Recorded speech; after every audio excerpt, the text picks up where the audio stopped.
Pangalawa, patience. Patience po or katyagaan. Accepting the imperfections of others. Colossians 3:12, therefore as God's chosen people, holy and dearly loved, clothe yourselves with compassion, kindness, humility, gentleness, and patience. Ang patience nagsasabi na yung matyaga ka kahit may mga pagkakataon o may mga tao na hindi mo gusto yung mga inaasal po nila. Hindi ko gusto ang sitwasyon, maging matyaga ka. Hindi mo gusto yung inaasal nito, maging matyaga lamang po tayo, knowing na binabago naman ng Diyos ang lahat po sa atin. Ito, usapang aeroplano ito uli, So, parang sabi ng flight attendant yata, okay, sa lahat ng passengers, kanselado ang flight ngayon. Isang lalaki ron, nagpunta sa counter agad, hindi pwede, Ibig mo sabihin, hindi tuloy ngayon ang flight? Opo. Kailan yung flight, kailan yung uli? 6 a.m. po, or 6 in the morning. Ibig mo sabihin, matutulog ako dito na, magdamag ako na andito na maghihintay? Hindi naman po. Meron po kaming ibibigay na hotel voucher po para doon po kayo matulog. Hindi pwede yun, hindi pwede. Kailangan magkaroon. Hindi nga po pwede. Hindi pwede yun. Ganun ang sabi nung pasahero. Sabi nga ng flight attendant, ganito na lang po. Kung hindi niyo po kukuhanin ng hotel voucher, magpapatawag ako ng pulis. Sabi nung pasahero, akin na yung hotel voucher.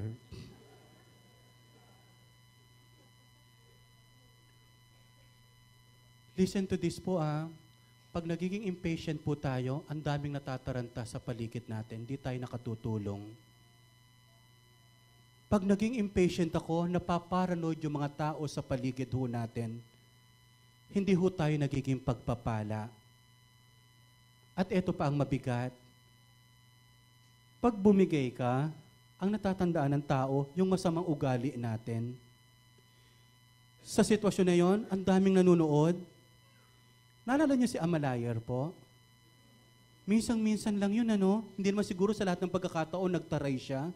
Kaya lang yung time na yun, nakunan pa siya. Although we are not condemned po siya po, Pero siya sabi, siguro yung kumuha din naman na yun, may masamaring ugali. Pero ang sinasabi lang is, nakakatakot talaga maging impatient. Kasi yun ang naha-highlight sa buhay natin. At the end of the day, tayo po yung kahiya-hiya. At ang mga bagay na ikapagsisisi natin, yung mga nagawa natin po na hindi karapat-dapat. Ito naalala ko, I don't know kung ilang years na po ito. Minsan parang naggawain po kami sa Tagaytay. I think Tagaytay ba yun? Or Silang?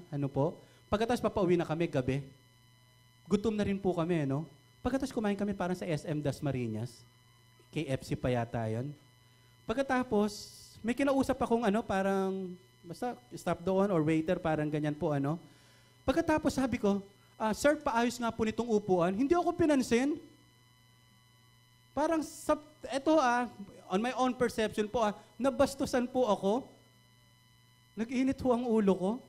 Pagkatapos, sabi ko sa sarili ko, itong table na ito, isang sipa ko lang, aabot sa kanya ito, bagsak siya. Sa isipan ko lang ho yun. Kasi, paan po ako ni Lito Lapid Pag ginanyang ko yan,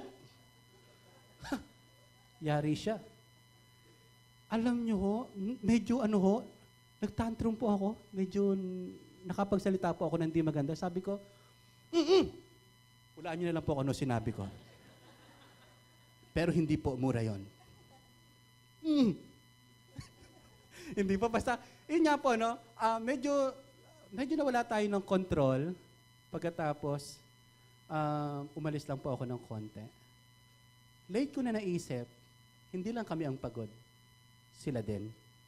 Siguro dahil sa pagod na lalaki ito, hindi niya na naunawaan yung sinabi ko. Pero, tanungin niyo po ako, ano impact sa akin?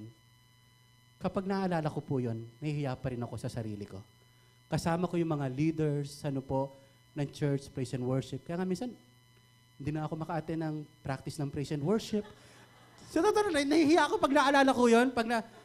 Sabi ko, Lord, hindi ako karapat dapat sa mga dakilang praise and worship na ito. Nanimisan hindi pa bumigay. Nanimisan hindi pa nagtaray sa buhay.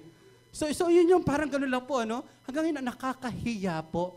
Pero hindi na po naulit yun. Kamakailan lang, mga... So, again mga kapatid, accepting the imperfection of others, sana maunawaan lang ho natin, kung may attitude man na hindi pinakita na, o hindi maganda ipinakita ang ibang tao, lagi natin ilagay yung sarili natin, siguro, meron lang siyang hindi magandang pinagdadaanan. By the way po, ang tanong ko po sa inyo, naniniwala ho ba kayong ang Diyos ang pinakamatyaga sa lahat? Amen.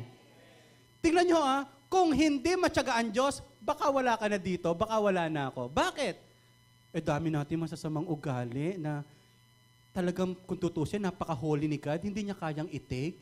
Pero alam nyo, buong puso tayong pinagtsatsagaan ng Diyos. Ngayon tanong natin, kung ang Diyos nagtsatsaga sa mga mahal natin sa buhay, ba't hindi naman tayo magtyaga sa ating mahal sa buhay na pare-pareho tayong binabago ng Diyos? Huwag kang mainip, mababago din yan. Okay? Sabi niyo po sa katabi po ninyo, hindi ako may inip sa iyo. Kahit hindi ka magbago. Okay, so, kindness ang unang mark, sabi natin, mapagmahal na tao. Second is, patience. Number 3 is, forgiveness. Finding freedom from the grip of anger. In your anger, do not sin. Do not let the sun go down while you are still angry. Huwag naman natin gawing parang literal talaga na, pag nagalit ka ngayon, huwag daw lubugan ng araw. Paano naman kung gabi ka nagalit, huwag naman sikatan ng araw.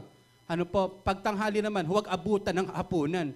Hindi po yun ang point. Ang point lang is huwag patatagalin na tayo nagagalit. Hindi masamang magalit, pero huwag magtatagal. Sabi natin lahat, huwag magtatagal. So huwag patatagalin po ang galit. Alam niyo po ba na ang mapagmahal na tao, hindi nagtatanim ng galit? Ang mapagmahal na tao, hindi nag-iingat ng galit sa puso. Okay? So, yung gawa natin agad ng paraan para huwag manahan po yung galit sa puso po natin. Ang ganda-ganda nito, tinan niyo po, Anger was never designed to be a resident. It is designed to be a visitor. Ang galit hindi dapat residente, bisita lang siya. Ang problema natin, pumasok yung galit, bisita. Gusto mo ng room? Aircon? O sige, dyan ka na.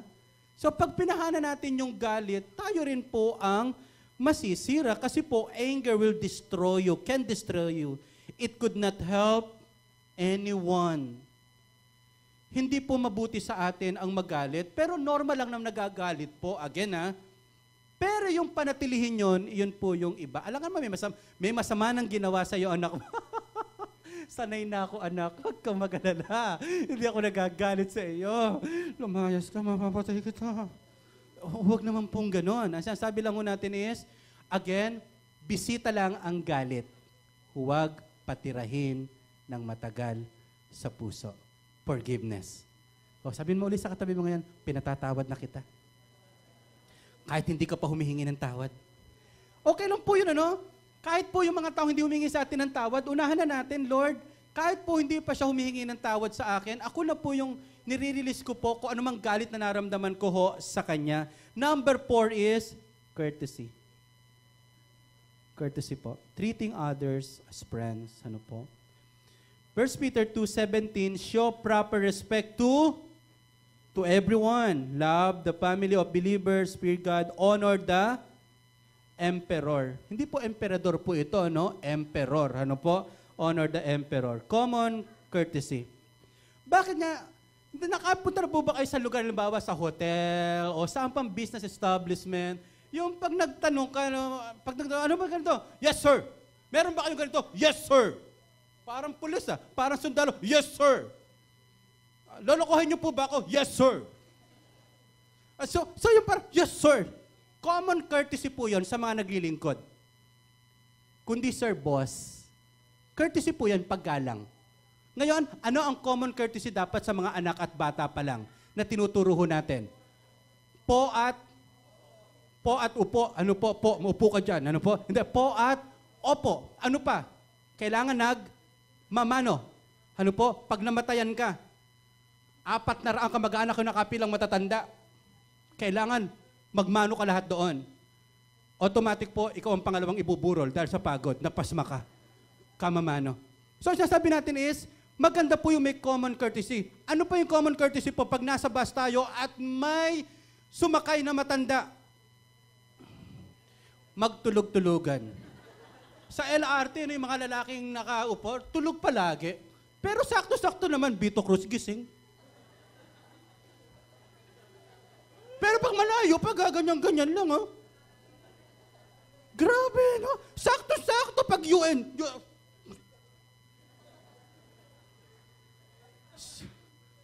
Gawain ko rin po yan. Hindi ako, hindi ako nagtutulog-tulog. At least may ganyan ako. Pag isang istasyon na, tumatayo na, ay, ito po kayo. Hindi, diyan din ako bababa. Sa bus, ganun din.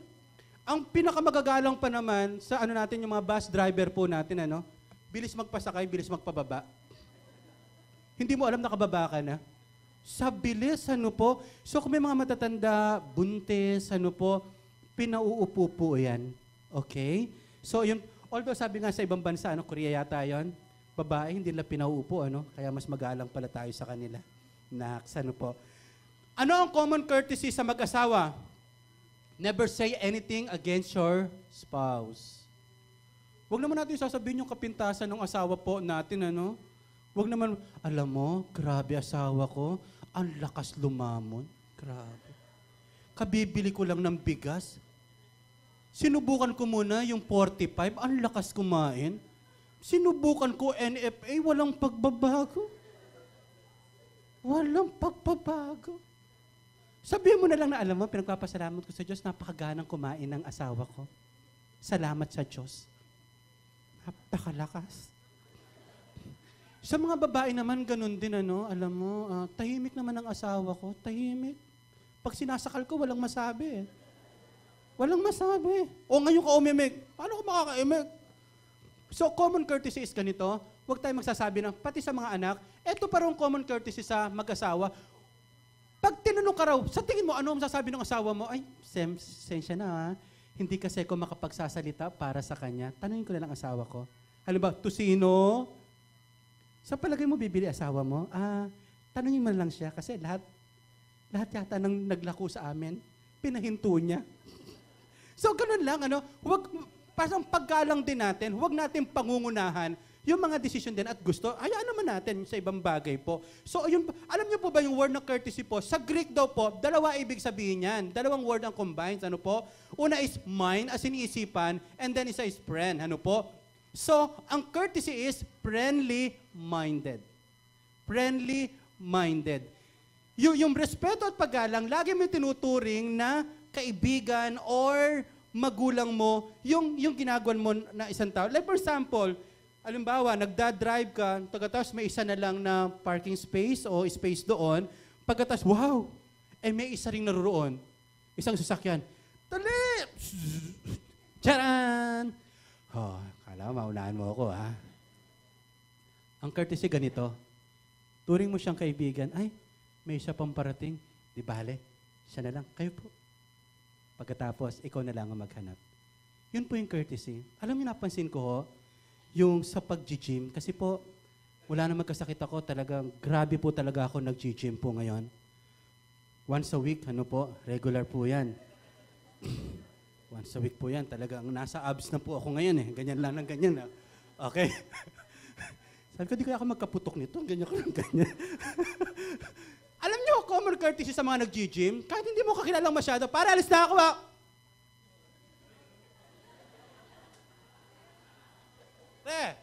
Alis ka na.